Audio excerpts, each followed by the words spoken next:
Time for an oil change? Head to Jiffy Lube. We've got you covered. We've also got you covered when it comes to oil changes, thanks to Pennzoil Synthetic Motor Oil, getting you back on the road in a jiffy. Jiffy Lube. Leave worry behind. Ogunbowale for the win. Good! Enrique Ogunbowale wins the national championship. Shout out Kobe. He must alter that three-point line. Takes away from the flow and the rhythm what the game really was supposed to be about. Be careful about taking guys out and just rest them. Everybody wants rest. Well, they got to play. And it's scary times for us. I've spoken to Coach Kerr, I've spoken to several players, and even if they're not able to make it out, I'm still here representing all of them. One bad cop doesn't make everyone bad, but one black man doesn't make everybody guilty. What you see may change your perception of any sporting event. Talking about big name compound. There's no real money in sports. You do it for other reasons. My gosh, downtown San Francisco, it's gone. Right? This moment may define him. Emotional images of a turbulent time in American history. There are thousands of stories in the wake of the attacks. How did no one know? The nightmarish scene of chaos and death. As they go along. What is the future of football? Get this. Shoot this.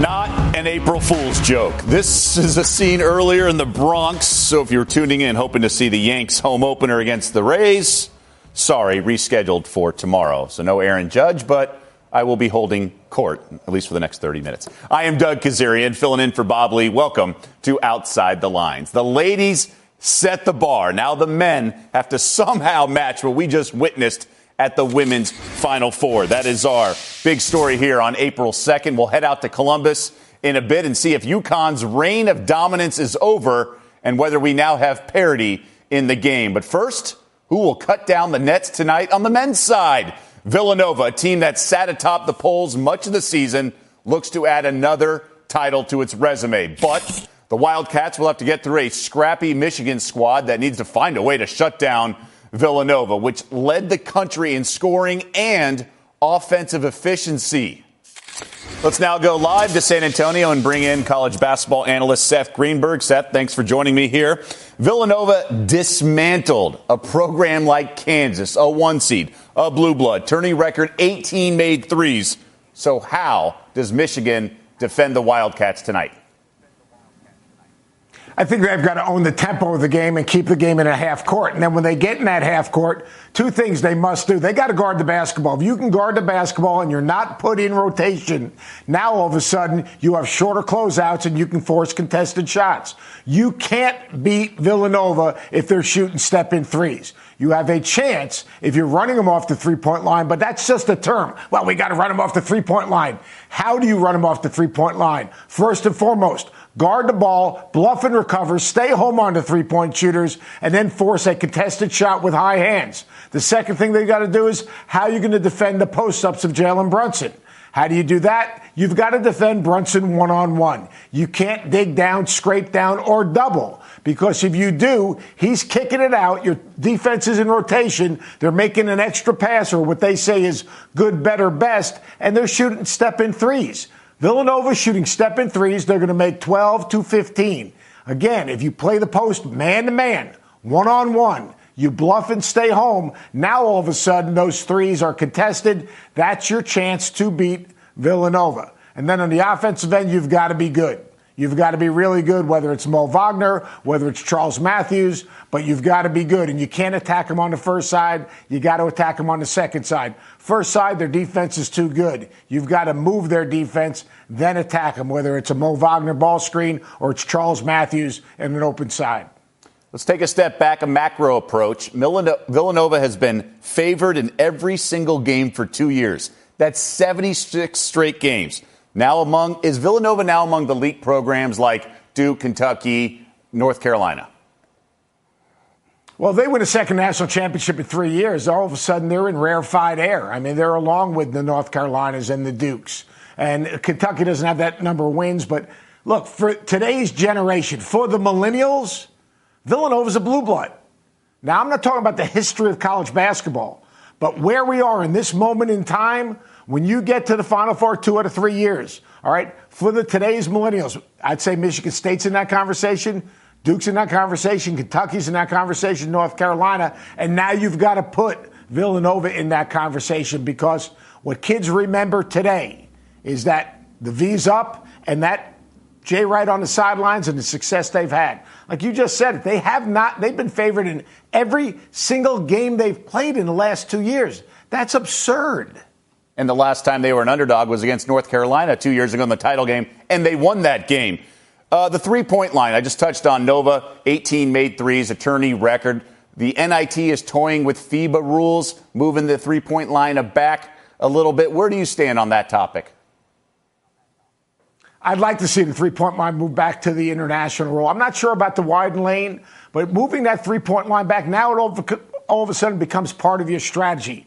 Not everyone can shoot it. Right now, anyone and everyone can shoot it, but you move it back a little bit. One, it's going to help your spacing, which is so important. Number two, then strategy comes in, because now you might gap a couple guys just by moving it back a little bit. But 2 or 3 years from now, what's going to happen is all these kids that couldn't shoot it today will be able to shoot it, because once you move it back, you're practicing on that new line. You're working to step into your threes off of the new line. It'll take a while to get acclimated to that, but I'd love to see that happen. I'd love to see us move the ball up at the end of games past half court. It'll create more exciting finishes. There are a number of things we can do, but the one thing we shouldn't do, and I know my guys on game day will disagree, forget about the 24-second clock. 30-second clock is fine, because there's different ways to win. You put it to the 24-second clock, and there's not as many different styles of basketball that will be played and different ways to win. And I think really what makes our game special is that you can win a lot of different ways. In about 20 seconds, Seth, break out your crystal ball. Who, in your eyes, wins tonight? I've got Villanova in about a 4-point game. Free throw shooting could be a factor. In 2-point games, Michigan shooting 63%. Villanova shooting 80%. I think Jalen Brunson, his ability to own the tempo of the game, and then finally the number of different guys that can step up. It was Eric Pascal the other day. Dante DiVincenzo coming off the bench had 18 in their second NCAA tournament game off the bench. Phil Booth, he's been most outstanding player in the NCAA tournament, a championship game performance. So if you think about Spellman, you think about Pascal, you think about Brunson, the number of different guys on any given night that could create an opportunity for this Villanova team to win, that's the difference. Seth, thanks so much for the wisdom and perspective. Enjoy the game tonight. Thanks, Doug. Appreciate it.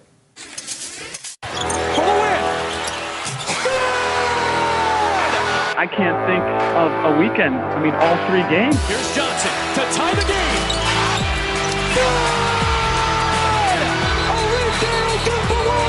It's over. The job is over. Mama is out. It doesn't go right here. The women's tournament ended much better and more exciting than the men's game. Even Oz the Mentalist could not have predicted it. Overtime for both Final Four games Friday night, including Notre Dame slaying Goliath on a buzzer beater, only to have the same player win the national championship on another buzzer beater. So what does this all mean moving forward? We now welcome in our Kate Fagan from the site of the Women's Final Four. Kate, what's your biggest takeaway from all the drama this weekend? Well, the top-level takeaway is clearly just the excitement level that the women's tournament brought to the table for everybody, especially considering that over the last 10-plus years, the question around the women's tournament has always been, should people tune in because it's not exciting enough and the finishes aren't close enough? And then for anyone that did tune into this Final Four, you got some of the greatest games in history. We sure did, and you just touched on it in terms of the competitive level. Well, all those critics said UConn was bad for women's basketball. Well, it feels like an eternity. UConn has now not won the national championship each of the past 2 years, although still 11 straight Final Four. So where's the gap right now in women's basketball? The gap has obviously closed in women's basketball. Now, I'm not going to jump ahead of myself here and say that we have parity and we have equanimity here in women's college basketball going forward. The gap is closer, but we have to remind everybody, one, that it took back-to-back, almost once-in-a-generation shots, if you go back to last year and Morgan William hitting that jumper at the buzzer. And then, of course, what we saw Friday night from Notre Dame. I mean, those are once-in-a-generation shots that it took to knock down UConn. What you're seeing about the gap closing is simply that there are more teams now whose best performance stands a shot of beating UConn. Now, that's not true parity, but that's certainly not something we saw when you looked at the UConn teams of 2013, 2014, 2015. So that gap is closing, and it's not because UConn is getting worse. It's because there's a handful of teams who are getting different recruits, who are getting better recruits, and who have gotten much better over the last 2 to 3 years. You perfectly segued to the next question. That's what I want to talk about. Gino Auriemma, you talked to Rebecca Lobo, and she says it's not like he gets all the McDonald's All-Americans. He recruits specific players to his system. Yes, he gets some All-Americans, but it's not just the top and they all go there, and that's why they've been so successful. What do you make of this sort of rise of women's basketball across the board over maybe the past decade? How would the game today compare to about a decade ago?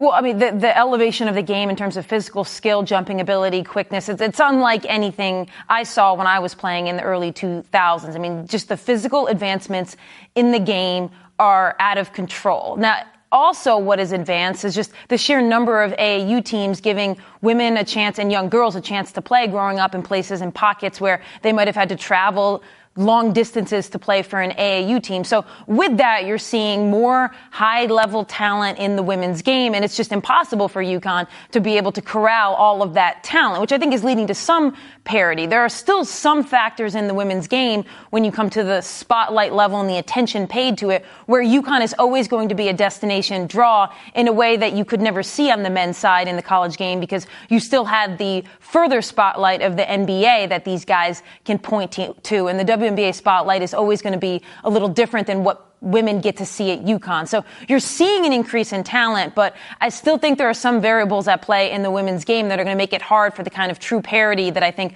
a lot of people are clamoring for. Yeah, in terms of parity, there's still all 4 1 seeds reach the Final Four this year. Right. So visibility always draws in fans. What's next for the sport moving forward? Well, I think the big thing for the sport is to have those star players at the college level make the jump to the WNBA level. And I don't just mean actually playing the WNBA. I mean, have fans and have that spotlight follow them to the WNBA. Because I think we've got the college game in a place where the people who want to tune in are tuning in, and you're kind of drawing people in every year to the women's Final Four. But what we're not getting done is making that jump to the WNBA level and have those fans follow them there. All right. What a weekend in women's basketball. It certainly was memorable. That's our Kate Fagan joining us here live from Columbus. Thank you. Has Kawhi Leonard played his last game for the Spurs? How bad will teams tank these next 10 days? We're going to answer those questions and more when Brian Windhorst joins me next on Outside the Lines. Next. You're holding up the line, ma'am. What did you say? You're next in line for the water slide, ma'am. Feet forward and enjoy the ride. Okay, dearie. This does look fun. Whee! You melted me. I've melted. The Wicked Witch of the West on a water slide? Surprising. What's not surprising? How much you could save by switching to Geico. See what you've done. Oh! Geico. 15 minutes could save you 15% or more. Here's more stuff that matters. According to 2016 tax filings to the IRS, Baylor University paid $15.1 million to Art Briles after firing the former head football coach for his mishandling of multiple sexual abuse scandals that rocked his program. Former university president Kenneth Starr, who resigned amid the scandal, received a payment of $4.5 million. Warriors guard Patrick McCaw was released from UC Davis Medical Center one day after getting undercut by Vince Carter late in Saturday night's game in Sacramento.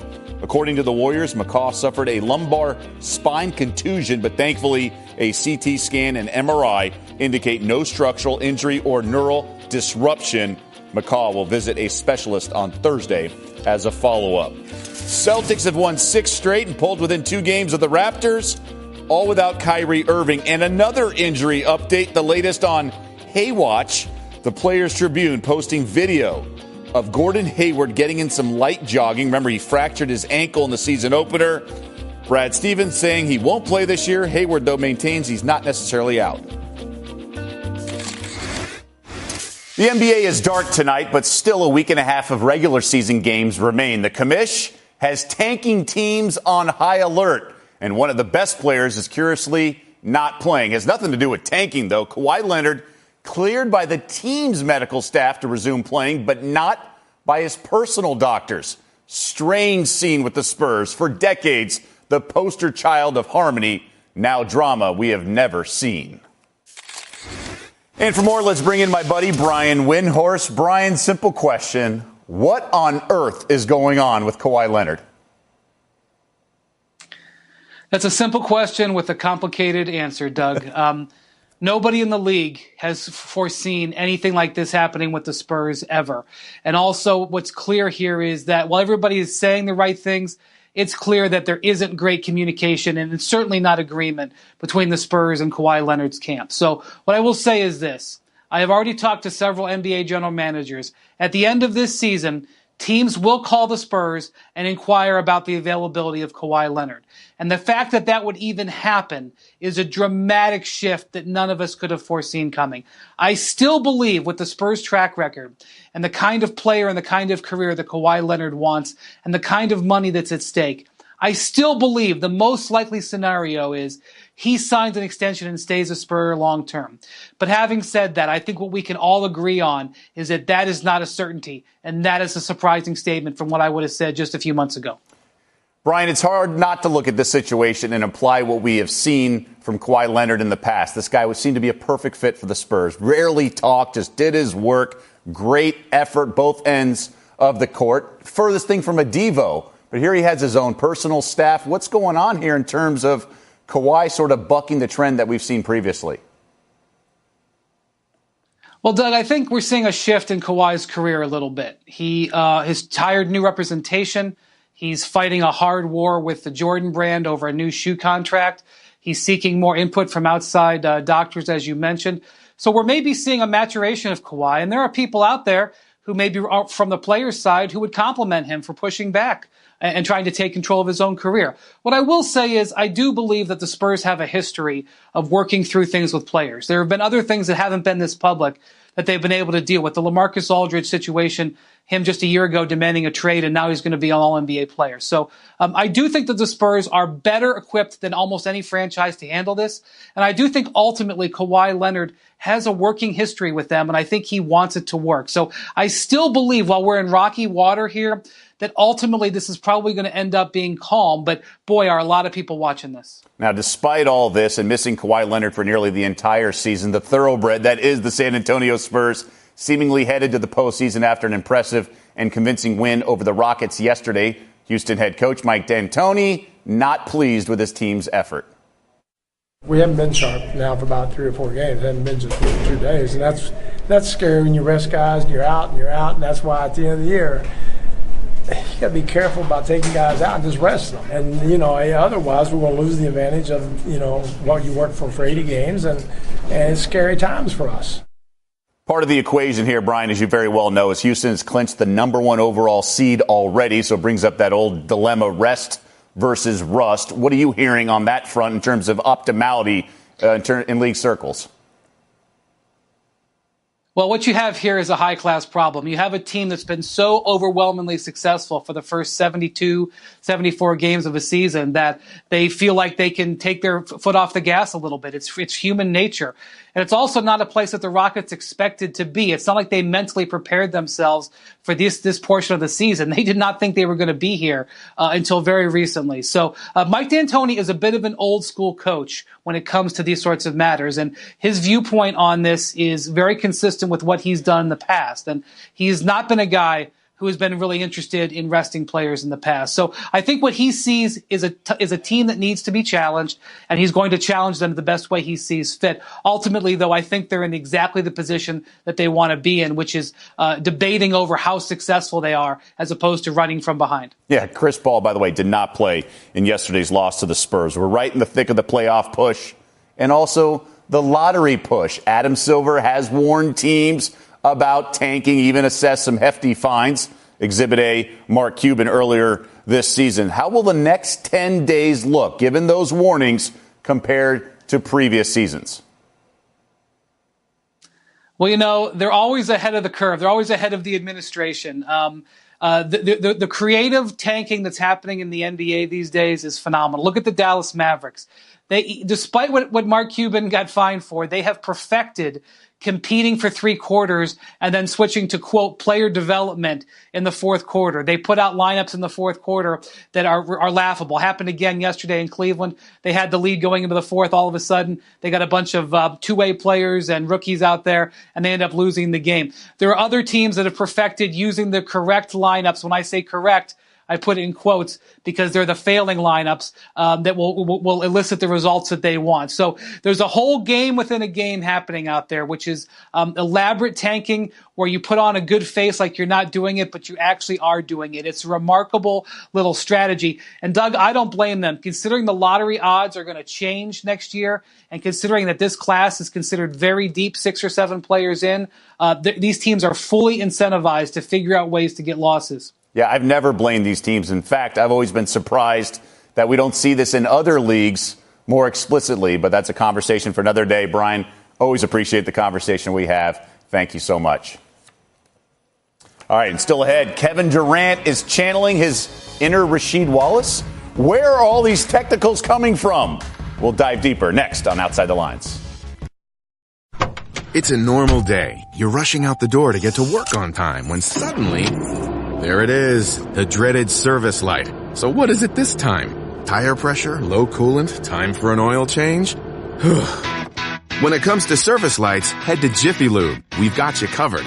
Drive in today and make the switch to Pennzoil. Ask for Pennzoil Synthetics, getting you back on the road in a jiffy. Jiffy Lube, leave worry behind. MLB opening week continues tonight on ESPN, ESPN2, and ESPN Deportes. Orioles face the Astros 7 Eastern on ESPN, and then on ESPN2, the Angels host the Indians 10 Eastern, 7 Pacific. The guy who invented the phrase fake tough guy may have become just that.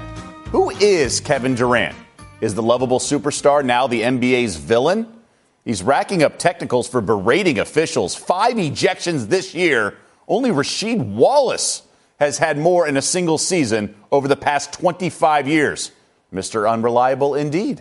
The image, the brand, very different now than it was in OKC. This is a guy who endeared himself to all fans, tearfully calling his mother the real MVP. We also felt for the guy having to deal with Russell Westbrook's ball hogging and a franchise that traded James Harden.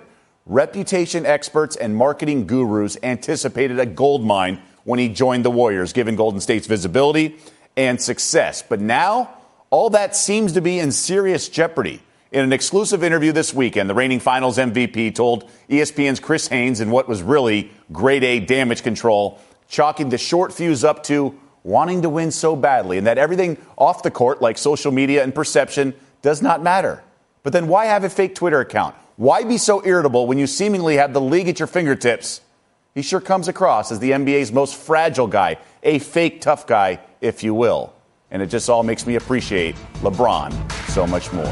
That's it for Outside the Lines today. I'm Doug Kezirian. Bob Ley returns tomorrow. We'll see you back here on ESPN at 1 p.m. Stay tuned for NFL Live. Everyone in the neighborhood knew about Bobby. Bobby, the basketball boy, they called him. Bobby wanted to go pro someday, so he was always out in the driveway shooting hoops. But one day, his mom came out and told him, "Hey, your wife wants you to take out the trash." His mom was visiting, and Bobby was a grown man. He had kind of missed his window. Plus, no one had ever seen him actually make a basket. But on the other hand, Bobby had heard how Geico could save him money on car insurance, so he switched and saved. So it was all good.